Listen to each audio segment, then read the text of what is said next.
ഭയങ്കര സിമ്പിളും ടേസ്റ്റി ആയിട്ടുള്ള ഒരു കുക്കറിൽ ചിക്കൻ മന്തി ആക്കിയാലോ. ചിക്കനൊക്കെ കുക്കറിലോട്ട് വെച്ച് കൊടുത്തിട്ട് ചെറുതായിട്ട് അരിഞ്ഞ കുറച്ച് ക്യാപ്സിക്കം, മല്ലിയിലയും പിന്നെ നമുക്ക് ഫ്രഷ് ആയിട്ടുള്ള ഏലക്കയും മല്ലിയും അതിൻ്റെ കൂട്ടത്തിൽ കുറച്ച് കുരുമുളക് കൂടി ഇട്ട് കൊടുക്കാവേ. അപ്പോൾ അറേബ്യൻ റൈസിന് ഭയങ്കര ടേസ്റ്റ് ആയിട്ട് ഇങ്ങനെ ഇട്ട് കൊടുക്കുമ്പോഴത്തേനും.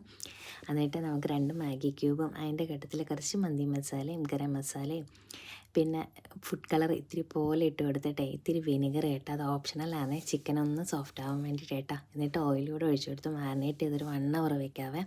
നമുക്ക് ബെസല്ല റൈസ് ആയിട്ട് നമ്മൾ യൂസ് ചെയ്തേക്കുന്ന വെള്ളത്തിലേക്ക് ഓൾ സ്പൈസസും ഉപ്പും ഇത്തിരി മന്തി മസാലയും അതിൻ്റെ കൂട്ടത്തിൽ ഏലക്കയും മല്ലിയും ജീരകവും അതിൻ്റെ കൂട്ടത്തിൽ കുറച്ച് കുരുമുളക് കൂടി ഇട്ട് കൊടുത്ത് ഡ്രൈ ലെമൺ കൂടി ഇട്ട് കൊടുത്ത് റൈസ് ഒന്ന് ഹാഫ് കുക്ക് ആക്കി എടുക്കാവേ. എന്നിട്ട് നമുക്ക് ചിക്കൻ്റെ മുകളിലോട്ട് ഈ റൈസ് ഒന്ന് ഊറ്റിയെടുത്ത് വെച്ച് കൊടുത്തിട്ട് കുക്കറിൽ ഒറ്റ വിസിൽ കേട്ടോ. ഒറ്റ വിസിൽ കഴിയുമ്പോഴത്തേനും ഫുൾ പ്രഷർ പോയി കഴിയുമ്പോഴത്തേനും അടിപൊളി ചിക്കൻ മന്തി റെഡി ആയിട്ടുണ്ട്. നിങ്ങൾക്ക് വേണമെങ്കിൽ ചിക്കനെ ഒന്ന് ഷാലോ ഫ്രൈ ചെയ്തെടുക്കാവേ, അടിപൊളിയാണ്.